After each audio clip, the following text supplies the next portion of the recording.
Hello everyone! We're going to revisit Jane Austen's Persuasion today, and this time, which is probably the last time that I'll be reviewing a Persuasion adaptation, we're going to talk about the 1971 BBC miniseries version, which stars Anne Firbank as Anne Elliot and Bryan Marshall as Captain Frederick Wentworth.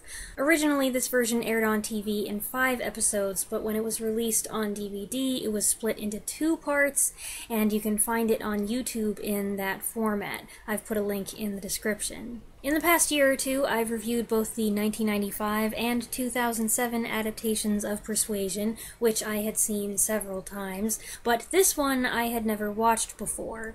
Of all the Jane Austen adaptations from this time period, the only one I had seen was 1980's Pride and Prejudice, and I've long wanted to rectify that, especially since Jane Austen purists tend to swear by these adaptations.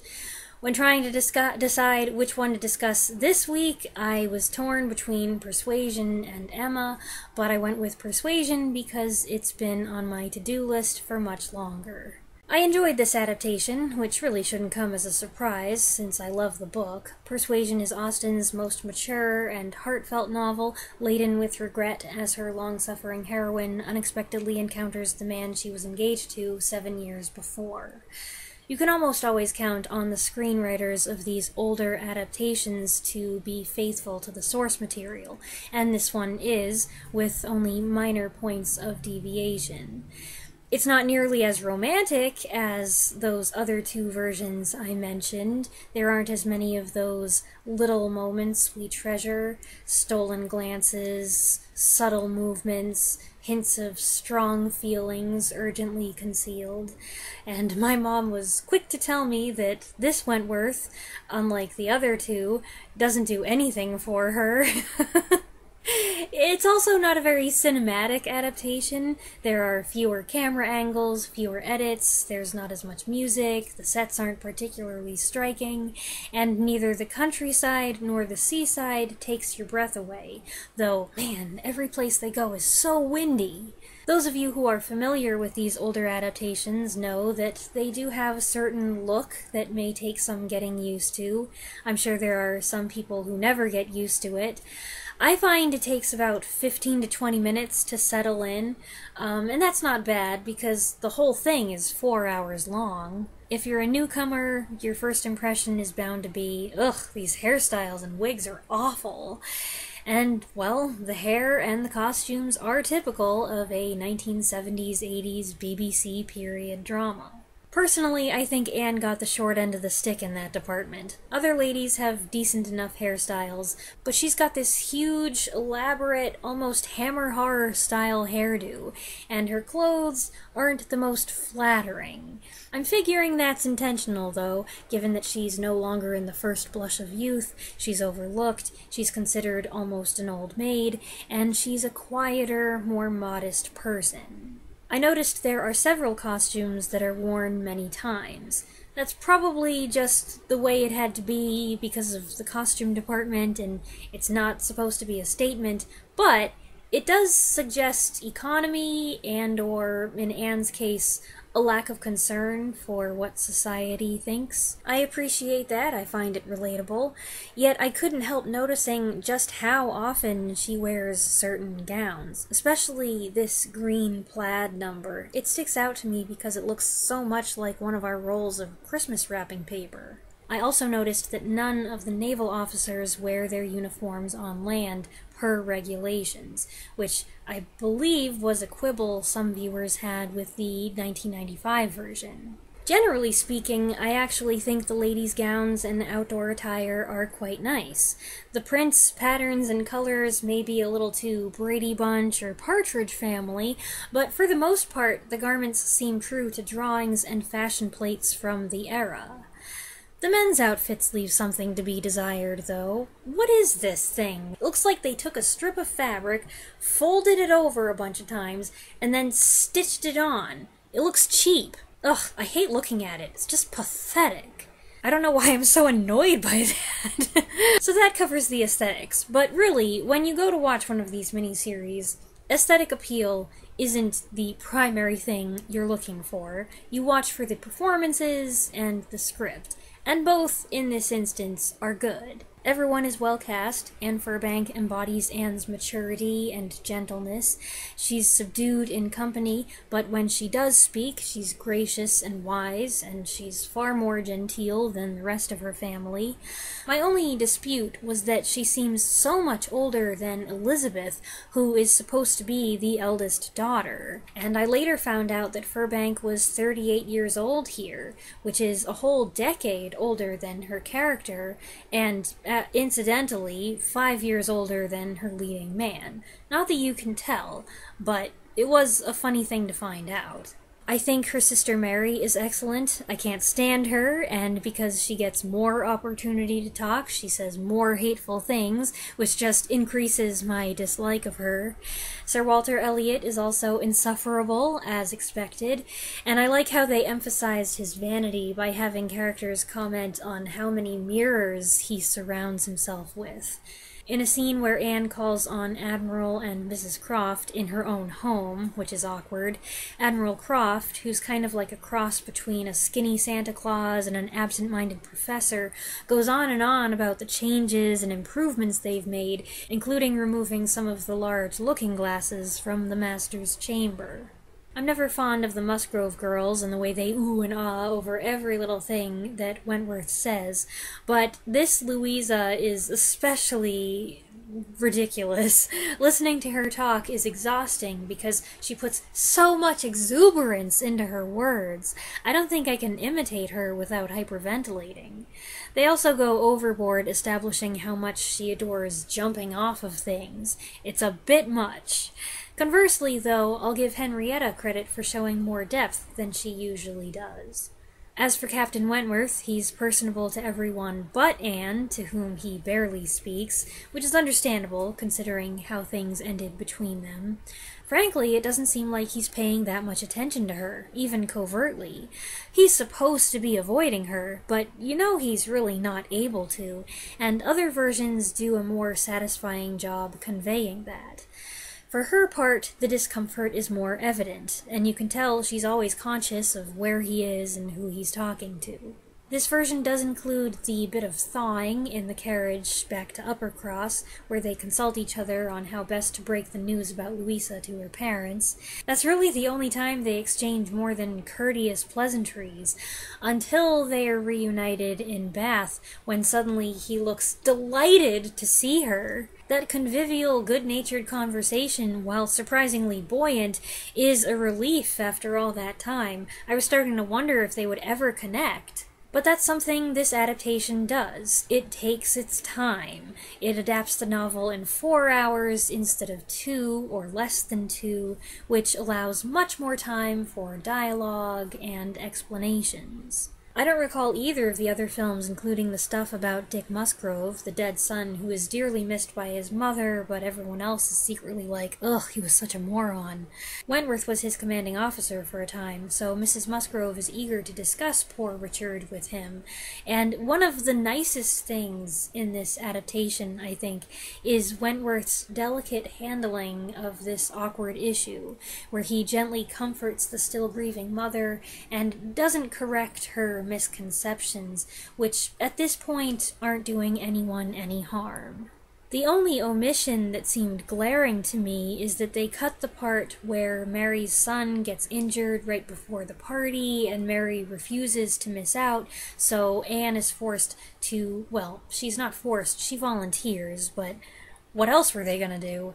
To stay home and miss Wentworth's first night, and that way she is able to put off the embarrassment for a little while longer.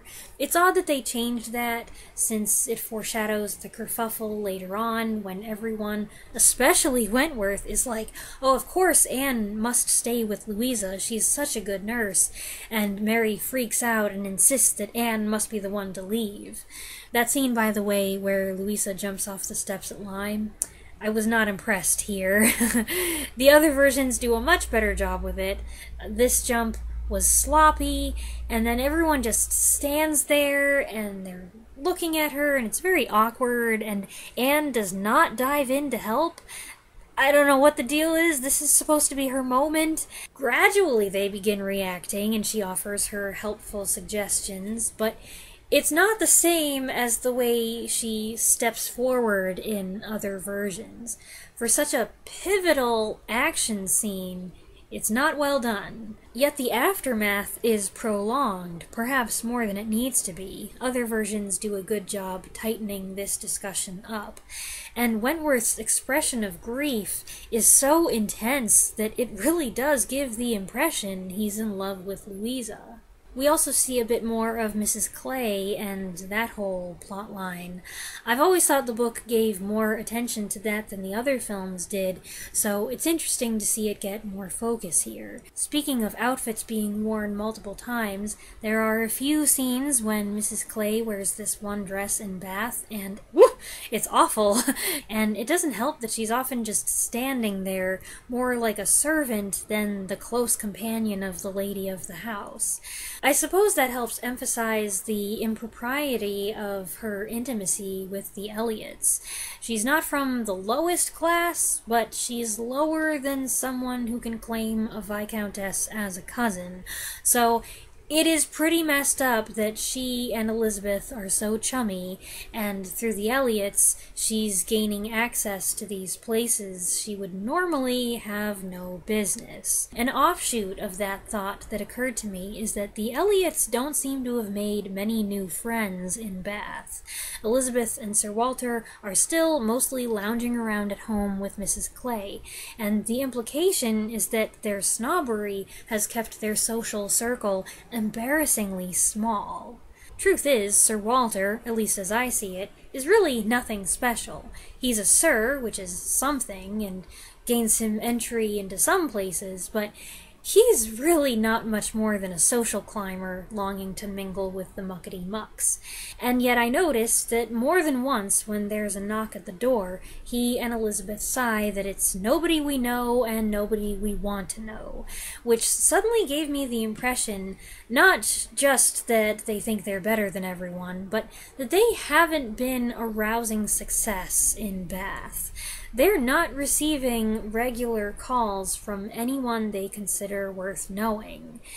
And then they get in a tizzy over Lady Dalrymple coming to town, and she's someone who's not exactly gonna set the place on fire. So they're all about status and all of that, but they are not finding themselves in the lofty company that they aspire to. I suspect that Sir Walter, who has no filter and no self-awareness and is really just an old peacock, would probably be disliked even by people as snooty and vain as himself. I can see those in the upper echelons of society rating him a country bumpkin and a fool, and laughing at him behind his back, which is ridicule he richly deserves. As for their cousin, Mr. Elliot, he doesn't come across as a villain so much as an empty suit. He's friendly and gallant, but he's glib and overly sociable, too generous with compliments that no sensible person should take seriously. He says whatever he thinks his companion will be pleased to hear. However, this version spends more time with Anne's friend Mrs. Smith, and through her, it goes into much greater detail about Mr. Elliot's true dastardly nature. So if you've only seen one of the other adaptations but you've never read the book, there might be some surprises here. Meanwhile, while I wouldn't call this a funny miniseries, it does have some witty bits. It's Austen, after all. I had to laugh at the way people just accept that Anne's got this great memory for facts and figures. She knows all the details about ships and officers' names and ages, and hardly anyone questions it. The part where Sir Walter compliments her appearance, but then is still determined to recommend a certain brand of face cream is funny. And I really liked the gag where the Musgroves cram a harp into their carriage, bringing it to Charles and Mary's cottage just for one evening's entertainment. That was great. When it comes to what is probably the most important part, the ending, I was pretty satisfied with that too. There's no circus, and there's no running. It's more straightforward, even commonplace compared to the other two, but it checks the boxes. The build-up is well done. Wentworth finally shows his feelings at the concert, and at last, after 3 hours, he refers to their past. They do a good job with Anne and Harville's debate on the subject of constancy, while Wentworth's furiously scribbling at the writing desk, and the way he's all, what, when he realizes he's been spoken to, and the way he rushes back into the room and makes this ruckus to ensure Anne sees the letter, and it's so obvious. That's pretty funny too. Same with the scene outside, where he's caught up with Anne and Charles on the street, and he and Anne clearly want to be alone, but Charles has no idea, and he won't shut up about this guy he's gonna go talk to look at his fish or his gun or whatever. He just keeps on talking. It's like, go away! There are actually several minutes of movie left after this. They take a long, meandering walk as they straighten out their feelings, the way Austen's couples usually do in her books, but not so much in the films. And then there's the Elliot's card party, where everyone is surprisingly chill about the new developments, and we get snatches of conversation that wrap things up. Is it necessary to drag this out? No, but this adaptation hasn't rushed any other part of the story. Why start now? I don't think I have any more to say about this one. It's a solid adaptation, and fans of the book will no doubt have a fondness for it. It's got its quirks and its dated elements, but it tells the beloved story faithfully, and it gives an accurate portrayal of all the characters. Though I don't expect I'll revisit it the way I do the other two versions, at the same time, there's nothing I dislike about it. I think it does Jane Austen's novel justice. Those are my thoughts on this 1971 version of Persuasion. I hope you enjoyed the video, and I hope you'll feel free to share your take on this adaptation if you've seen it in the comments below, and I'll be back next week with another review. Thanks for watching.